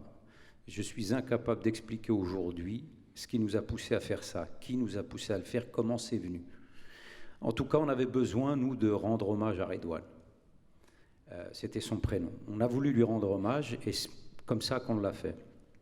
Et donc, moi, après cela, je me suis retrouvé embarqué dans cette quête qui est un mot intéressant sur lequel j'aimerais m'arrêter un petit peu, parce que souvent, quand on parle de quête, c'est envie de chercher quelque chose. Moi, je me demande si c'est chercher ou fuir quelque chose. Il y a un peu des deux là-dedans, je pense. Et donc, dans ma quête, je me suis retrouvé à la mosquée qui existait et qui a existé après, qui se trouve à Malakoff, une ancienne église. Et j'ai été pris en charge par des gens qui ont vu mon intérêt pour la religion, des gens qui étaient des frères musulmans. Donc voilà, l'UOIF, l'Union des organisations islamiques de France, à laquelle je vais adhérer via un pacte d'allégeance, etc., etc. Et donc, je vais être le fondateur de Jeunes musulmans de France, qui est un mouvement de jeunes. Je vais en devenir le président, etc., etc. Donc, j'ai été ce qu'on appelle un islamiste. Je dis j'ai été puisque j'ai cessé de l'être. J'ai écrit un livre en 2015 qui est sorti quelques jours après les attentats de Charlie Hebdo, ce qui m'a valu une visibilité, malheureusement, médiatique, et de là je me suis retrouvé à intervenir beaucoup, notamment en milieu carcéral. Et c'est là où j'en viens un petit peu aux quelques réflexions que je voudrais vous proposer ici, en tout cas observations qui sont les miennes et dont je voudrais essayer de vous parler en essayant de le faire parce que j'ai oublié mes lunettes. Et donc avant de parler de liberté de conscience, moi je voudrais parler d'un terme qui a un rapport avec et qui est l'inconscience dans laquelle beaucoup de jeunes musulmans se croient être tant qu'ils ne sont pas musulmans pratiquants. Une espèce de, en arabe on dit une espèce de rafla, une espèce d'insouciance. Et donc c'est cette inconscience qui à un moment donné vous pousse à avoir envie de prendre conscience. Cette fameuse prise de conscience que certains appellent sahwa ou yaqadha, qui sont des termes qu'on utilise, empruntés parfois même à une rhétorique soufie. Et donc l'idée c'est comment on sort de cette inconscience. Mais avant d'en sortir, pourquoi on y est? Qu'est-ce qui fait qu'on est là-dedans? Et ce qui fait qu'on est là-dedans, c'est justement ce monde dans lequel on vit, cet Occident qui vous laisse la liberté de penser, de réfléchir, cette fameuse liberté de conscience. Et à contrario, l'islam vient vous proposer, lui, un cadre très clair qui va vous permettre de ne plus avoir à vous casser la tête sur ces questions-là. Donc, cette fameuse prise de conscience qui va vous permettre de voir le monde dans lequel vous vivez tel que vous devriez le voir, et non pas tel qu'on a envie de vous le faire avaler. Et c'est un petit peu mon histoire, et c'est l'histoire d'un certain nombre de jeunes gens que je rencontre aujourd'hui, et qui sont véritablement dans cette posture-là. Donc, la recherche de cadre est une constante que j'observe chez beaucoup de jeunes gens que je rencontre. Qu'il s'agisse des jeunes issus de l'immigration ou des convertis à l'islam, ils ont besoin de cadrer leur vie, que ce soit clair. Et l'islam, en cela, est extrêmement généreux. Il vous propose véritablement un encadrement de A à Z, du berceau au tombeau, au moment où vous vous réveillez jusqu'au moment où vous allez vous coucher, même en pleine nuit. Si vous vous réveillez pétrifié par un cauchemar, il y a tout un tas de propositions qui vous sont faites. Et là, j'aimerais vous dire que c'est vachement rassurant d'avoir ça. Et c'est même un kiff que moi j'ai vécu pendant des années. De savoir qu'au réveil, vous avez une formule à prononcer, qu'ensuite vous vous dirigez vers la salle de bain pour faire vos ablutions, et qu'ensuite vous faites 2 rak'at, 2 génuflexions, et qu'ensuite vous sortez de chez vous en invoquant Dieu avec une invocation particulière, et puis vous allez à la mosquée, et puis en marchant, vous invoquez Dieu en lui demandant qu'il mette la lumière devant vous, derrière vous, sur votre droite, à votre gauche, au-dessus de vous, en dessous de vous, et qu'il fasse de vous une lumière. Vous arrivez à la mosquée, vous entrez dans la mosquée du pied droit. Bref, tout est codifié, de la manière d'entrer dans les toilettes, de s'y comporter, d'en sortir, etc. Et c'est vraiment un cadre jusqu'au rapport sexuel, etc. Je pourrais vous en dire beaucoup là-dessus, mais c'est juste pour que vous compreniez que ce cadre rassure. Et s'il rassure, il rassure des gens qui n'étaient pas rassurés, des gens qui souvent étaient angoissés, qui avaient besoin de sentir cette sérénité. Et c'est un petit peu ce que je retrouve auprès de personnes qui, quand vous venez un petit peu les titiller en leur posant des questions un peu gênantes, ils vont commencer à vous dire là, tu es en train de jouer sur les ambiguïtés, il ne faut pas faire ce genre de choses. Le doute a une place extrêmement négative dans le cheminement de ces jeunes gens. C'est-à-dire que l'instaurer à travers une discussion, à travers des questionnements, ce n'est pas quelque chose qu'on recherche et dont on a envie. Donc, la prise de conscience, elle est aussi liée à une lecture de l'histoire particulière, et notamment l'histoire de l'Algérie, pour moi et pour beaucoup, et puis après tout ce qui va venir derrière, l'Afghanistan, la Bosnie, l'Irak, le Irak, etc., etc. Et puis, l'histoire des histoires, et bien entendu l'histoire de la Palestine. Donc, on a là, à un moment donné, cette idée qu'on s'est foutu de nous, de manière monumentale, royale, et c'est de ne plus tomber dans le panneau. Donc comprenez bien ici qu'il y a un rapport au monde qui est binaire. C'est nous et eux. Nous, les détenteurs de la vérité, du seul islam vrai et unique, et eux, tous les autres, et notamment l'Occident, qui vous propose, entre autres, le fait de pouvoir choisir librement de croire ou de ne pas croire, d'avoir une religion, de ne pas en avoir, d'en changer, de l'abandonner, etc., etc. Donc, ça pose vraiment problème pour beaucoup de jeunes gens que j'ai rencontrés. Ils n'ont pas envie de croire ou de ne pas croire. Ils n'ont pas envie d'user de leur raison critique. Parce que pour eux, les choses ont été pensées de manière phénoménale, et on ne peut pas dépasser ce stade-là. Hein? Donc ça, c'est très important. Et puis le cadre, il est intéressant parce qu'il porte sur 2 mondes. Il porte sur l'ici-bas et il porte aussi sur l'au-delà. C'est une dimension extrêmement importante, le rapport que beaucoup entretiennent avec l'autre monde, c'est-à-dire celui de nos fins dernières, celui de ce qui se passera après la vie. Il faut peut-être s'intéresser beaucoup à cela parce que, d'abord, il y a une littérature extrêmement riche à ce niveau-là, et on met en avant le fait que la vie d'ici-bas n'a pas grand intérêt, et que la meilleure vie, c'est celle de l'autre monde, et que c'est pour elle qu'il faut travailler, œuvrer, et que c'est elle qu'il faut rechercher.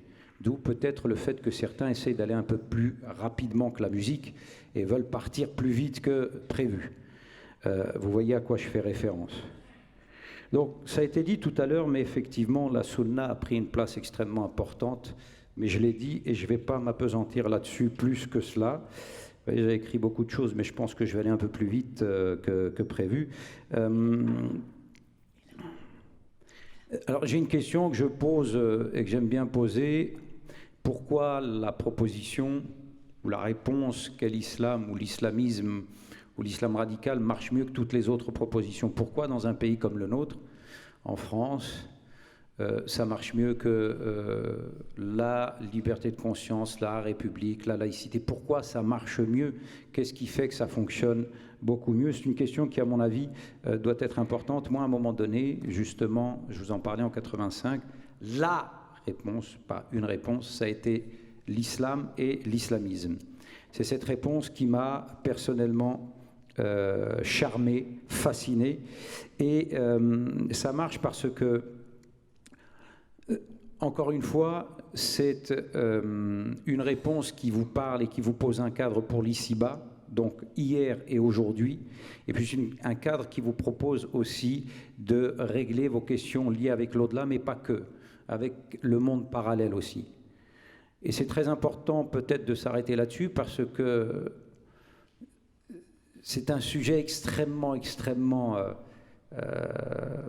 porteur Je suis tombé sur une vidéo d'un mec qui propose aujourd'hui, écoutez bien, de profiler son qarine.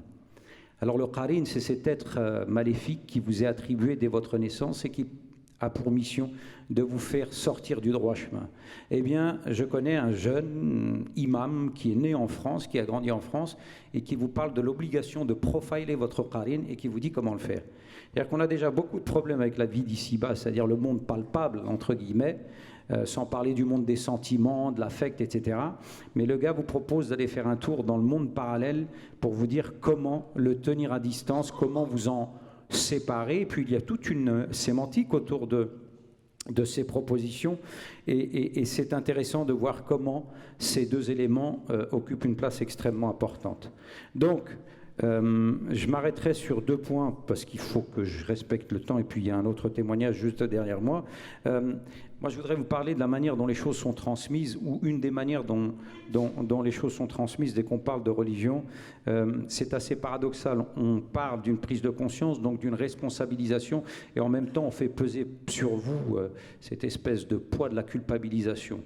C'est-à-dire que vous évoluez dans votre religion et on vous fait comprendre, attention, si tu ne t'occupes pas des musulmans à travers le monde entier, tu n'es pas un bon musulman. Une tradition comme ça, moi, qui m'a énormément perturbé, qui disait « Celui qui ne s'occupe pas de ce qui arrive aux musulmans ne fait pas partie d'eux.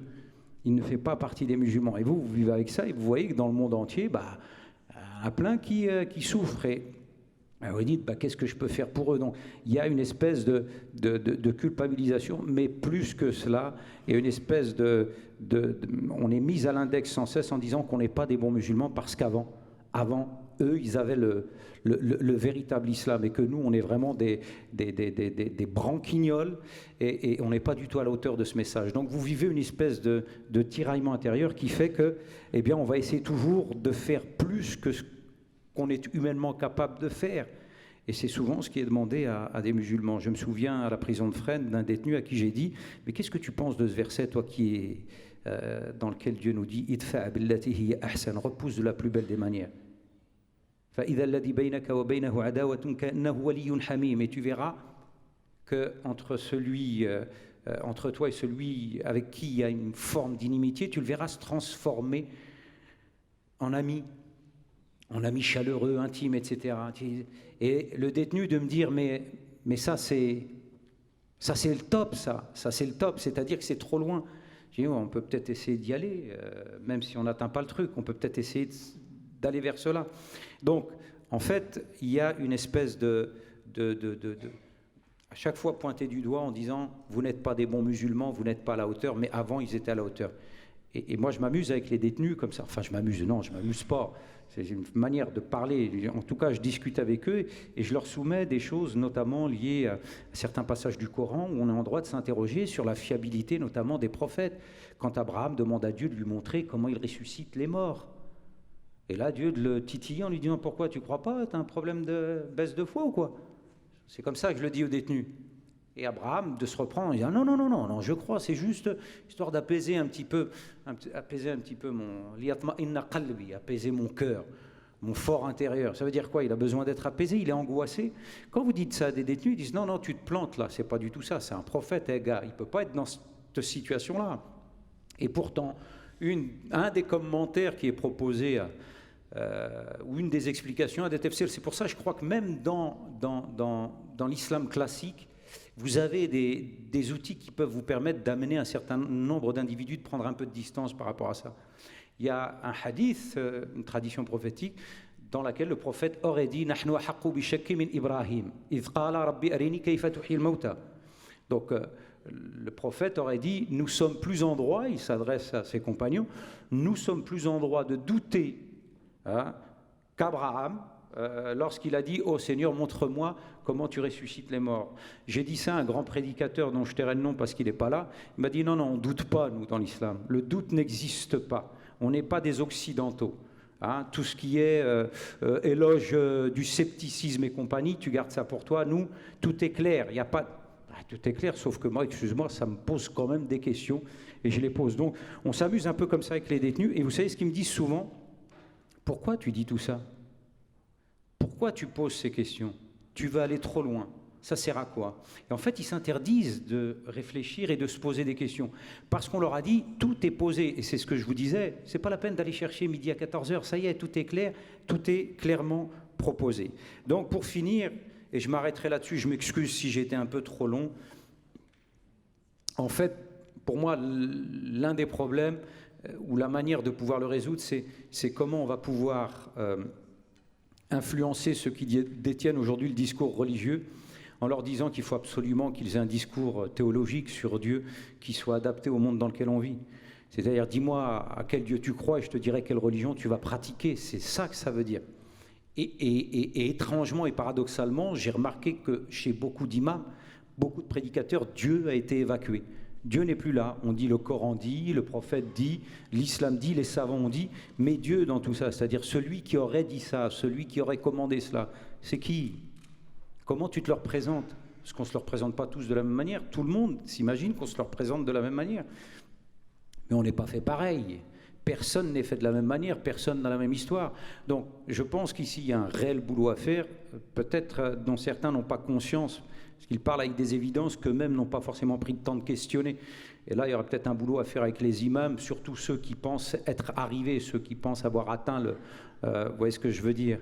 La deuxième chose qui me semble importante, et c'est très important, l'histoire. Nous, on n'est pas dans l'histoire, on est dans la géographie, on est là en train de parler de choses comme si... Alors là aussi, je m'excuse, il faut que je vous le dise, ça. Je me suis amusé avec des détenus, encore une fois, vous avez compris que je ne m'amuse pas avec eux, mais c'est juste pour aller très vite. Je me suis amusé à leur parler du chapitre le vendredi dans le Coran, où à un moment donné, il est dit en gros que certains, quand ils entendent les gens papoter comme ça, les rumeurs monter, et puis qu'il y a une histoire de business, en tout cas de tijara, de commerce, eh bien, tu vois ces gens-là, tes compagnons, te laisser en plan. C'est comme ça que je le traduis, moi. Il te laisse en plan. Et je me suis interrogé, mais c'est-à-dire, ça s'est passé comment, c'était où, dans quelle situation? Et on découvre, en lisant encore une fois les commentaires, que ça s'est passé un vendredi, à la mosquée du prophète, pendant qu'il était en train de faire le sermon du vendredi, les compagnons, certains étaient là, ont entendu qu'il y avait une caravane qui arrivait, qu'est-ce qu'ils ont fait? Alors qu'ils parlaient, ils sont sortis de la mosquée. Les commentateurs vont jusqu'à dire le nombre de compagnons qui sont restés, 12. Parce que beaucoup de musulmans disent « Waouh, si le prophète il était là, je serais là ». Sauf que eux, là-bas, dans le désert, quand une caravane elle arrive, ça veut dire la vie, elle arrive. Et donc, ils se sont retrouvés là-dedans. Et donc, c'est intéressant de voir que l'histoire, et Rachid Benzine, qui est ici, qui est un ami, dit souvent... faute d'histoire, on commence à raconter des histoires et on finit par faire des histoires. Et c'est vraiment là-dedans qu'on est aujourd'hui. Troisième élément qui me semble important, j'espère pas l'avoir oublié, j'ai je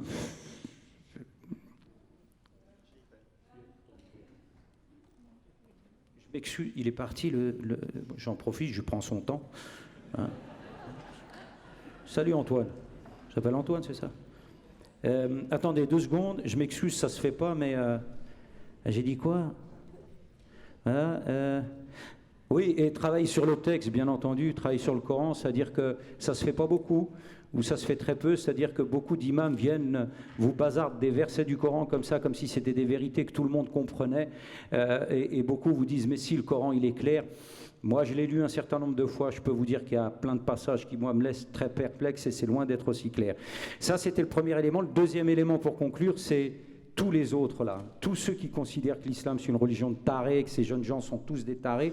Il faut juste leur rappeler un truc, c'est qu'ils sont le fruit de leur histoire, que beaucoup sont nés ici et que vouloir faire en sorte que les gens vous ressemblent, qu'ils soient exactement comme vous, qu'ils aient la même trajectoire que vous, c'est une forme de fascisme, selon moi. Donc, il faut laisser le temps au temps, laisser le temps aux gens de comprendre que ce n'est pas forcément aussi simple que ça.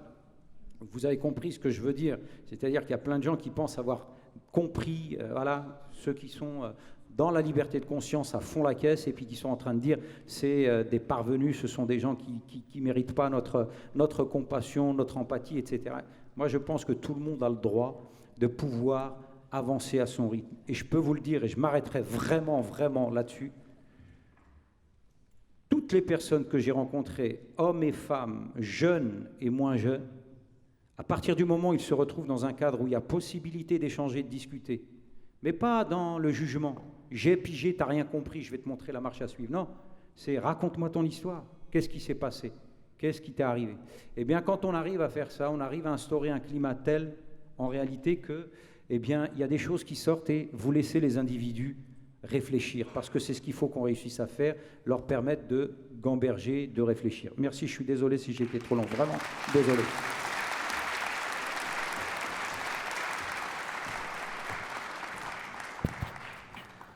Merci Fali. Non, tu n'as pas été long. Merci. Ton témoignage a été poignant. Et il y avait beaucoup d'idées, beaucoup de points fondamentaux. Je ne vais pas pouvoir les reprendre tous. J'en reprendrai 3.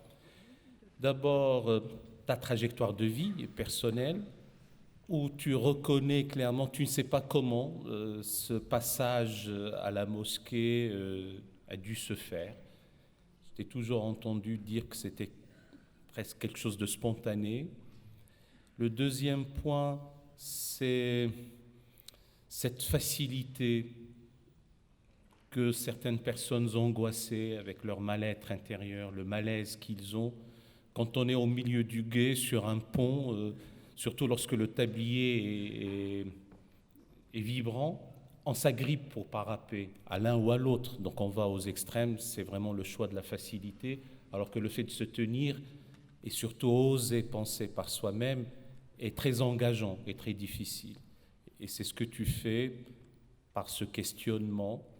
Nous avons compris que tu ne t'amuses pas, au contraire, parce que tu as le souci de l'homme, tu as la préoccupation de la personne humaine, tu as envie que le sujet humain puisse être émancipé. Et quelle meilleure définition de l'humanisme que d'agir ainsi. Et donc pour nous tous, tu es vraiment un grand humaniste. Alors à un moment donné, j'ai cru comprendre quand le professeur Assa fait partie, le voilà présent. Je pense que parce que je vois un micro, donc c'est pour être enregistré. Le professeur Antoine Assaf est un grand métaphysicien, un professeur de philosophie, tout comme Mohamed Sril Janjar, il mérite le titre de philosophe de son vivant.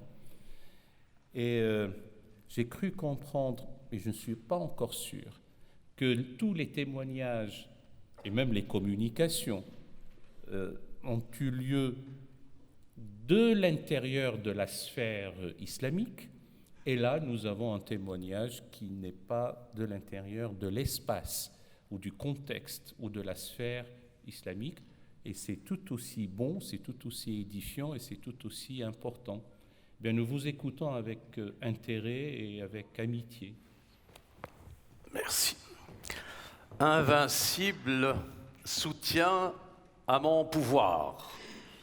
Invincible, noble et sublime, retrouvez-moi ce peuple.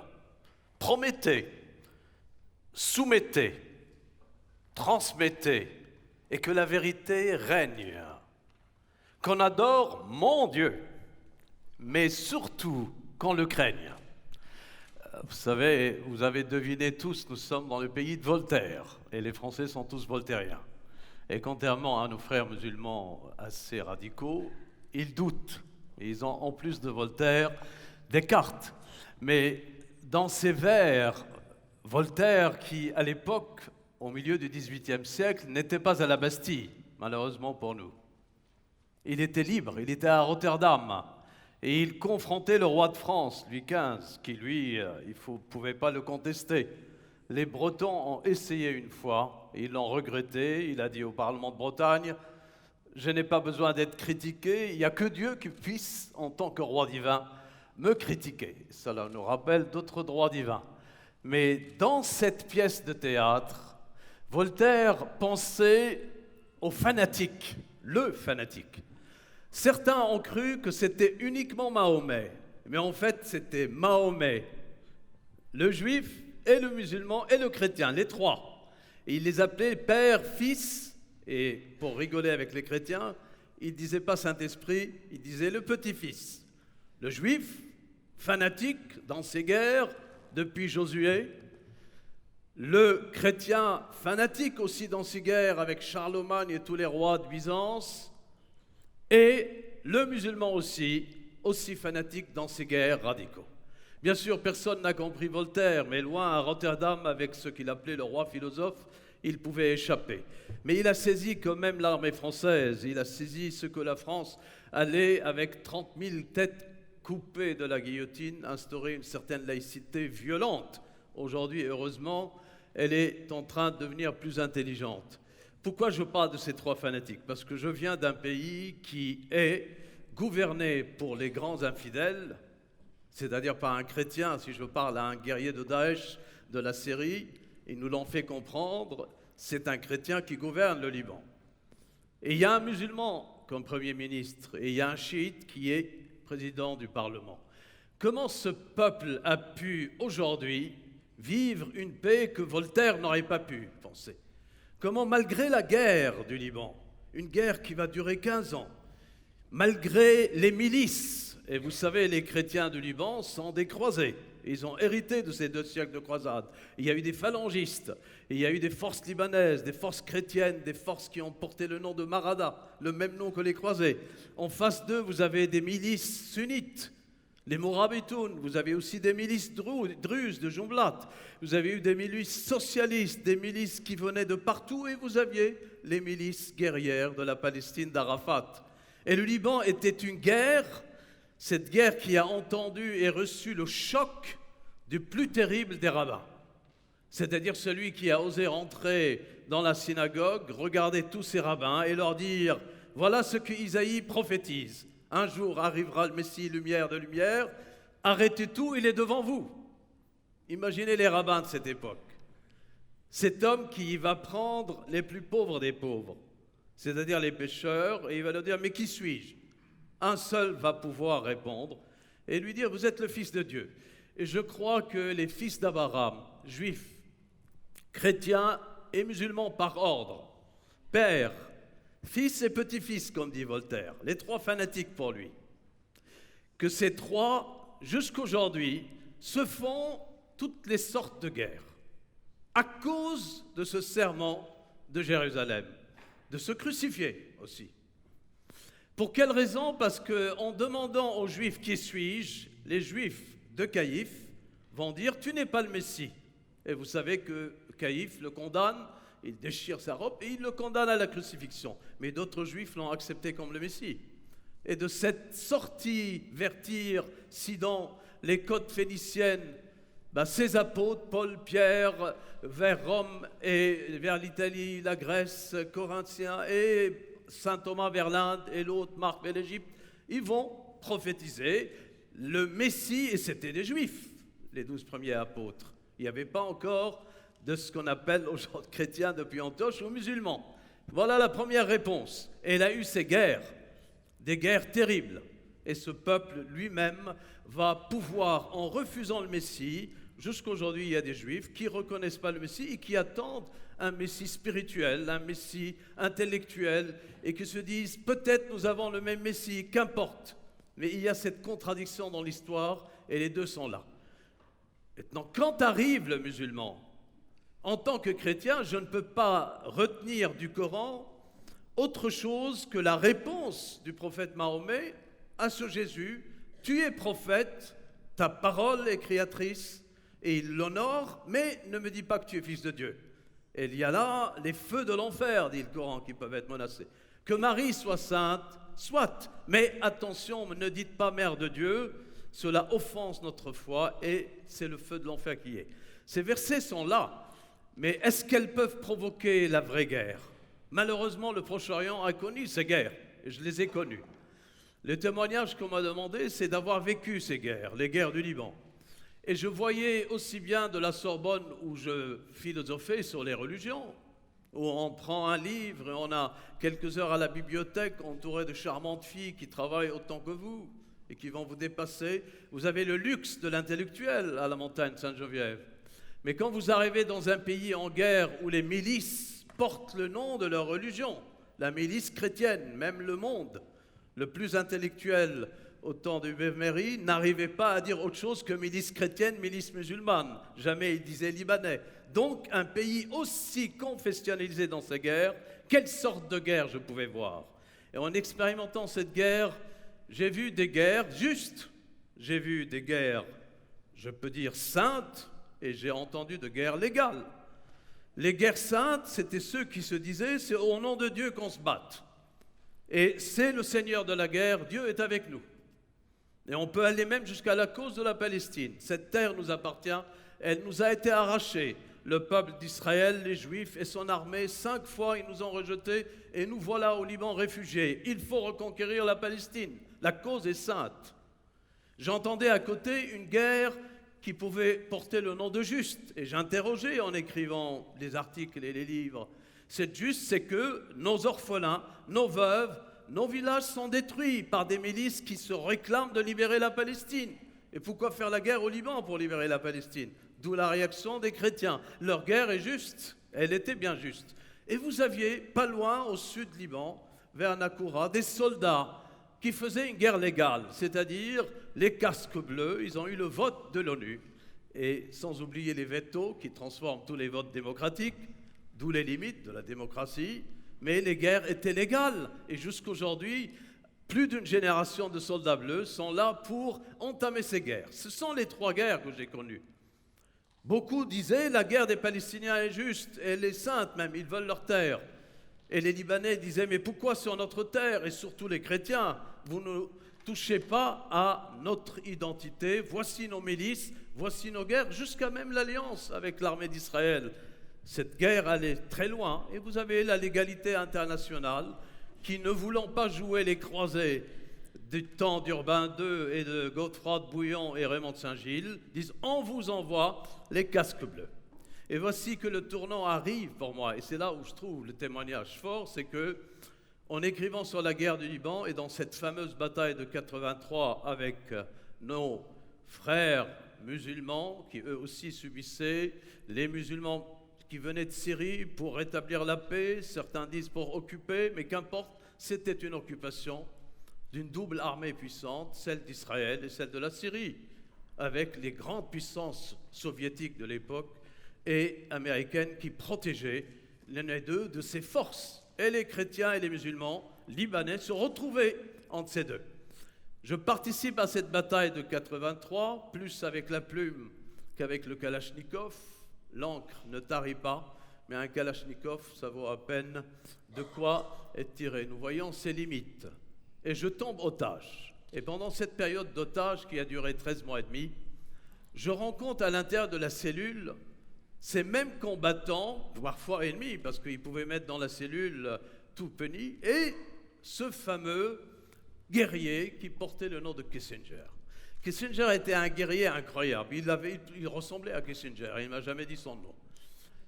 Il a été puni d'avoir osé organiser l'assassinat de l'ambassadeur de Libye, parce qu'il en avait marre de Kadhafi, qui voulait convertir tous les chrétiens libanais à l'islam.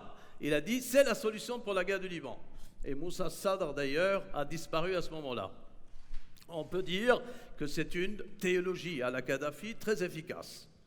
On vous coupe la tête, vous devenez musulman et le problème libanais est résolu.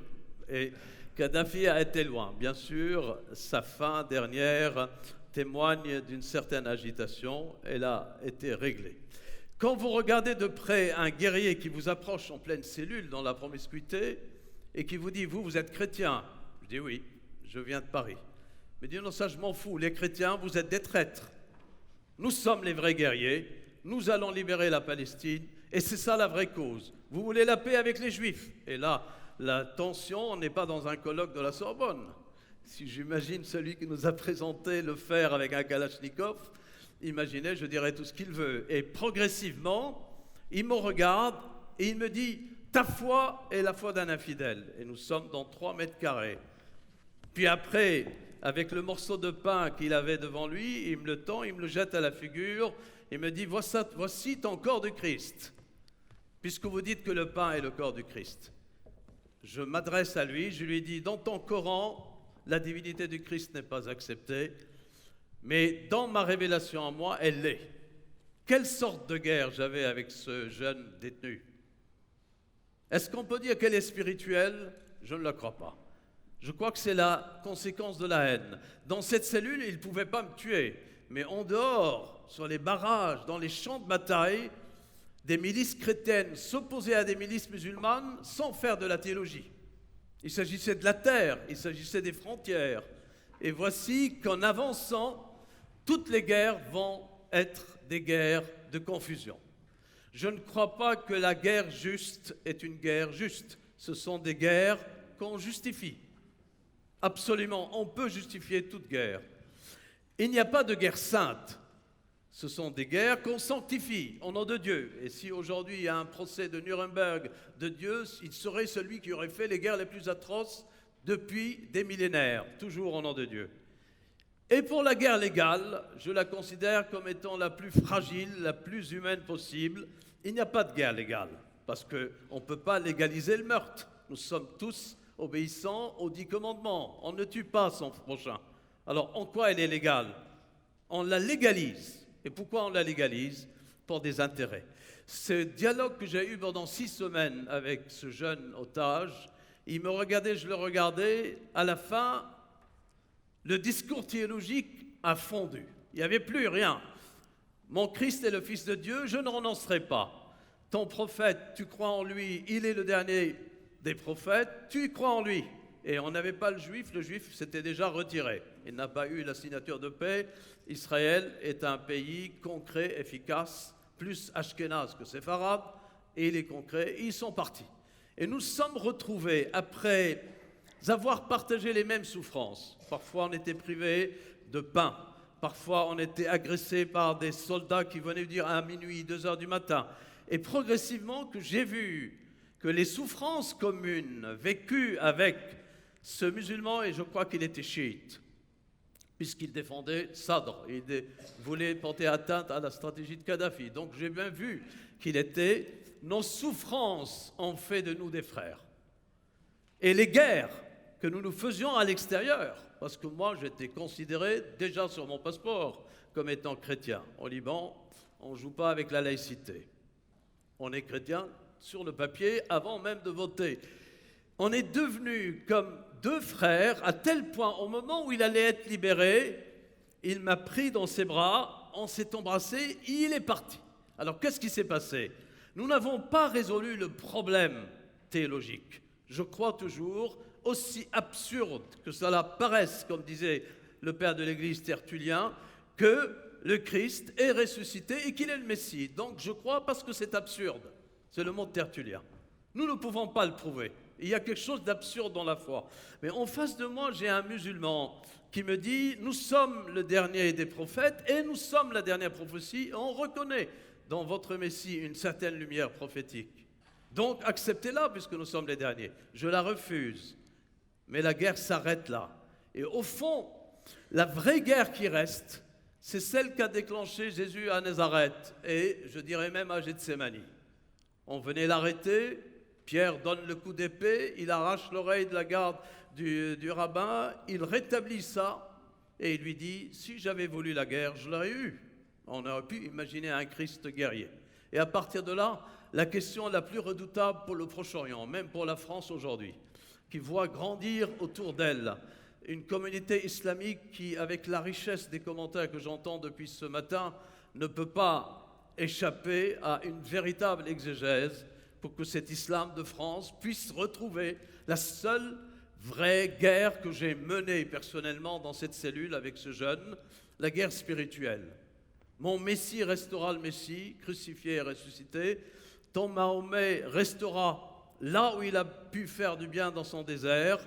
Et de l'autre côté, ces Juifs qui furent, après la destruction du Temple, égarés à travers le monde, et dispersés, massacrés pendant les croisades, les voilà qui reviennent dans leur état pour dire qu'ils ont consacré le retour et peut-être leur apocalypse. Ces 3 fils d'Abraham, s'ils renoncent aux guerres charnelles, s'ils renoncent de dire que leur guerre est juste, sainte et légale, ils peuvent vivre la seule guerre spirituelle qui ne donnerait plus raison à Voltaire, ni à ceux qui croient que 3 qui cherchent la vérité. Cette vérité n'est pas une vérité violente, mais elle vient de l'intérieur de l'âme pour établir ce qu'on appelle la pace fidei, c'est-à-dire la paix de la foi. Merci beaucoup.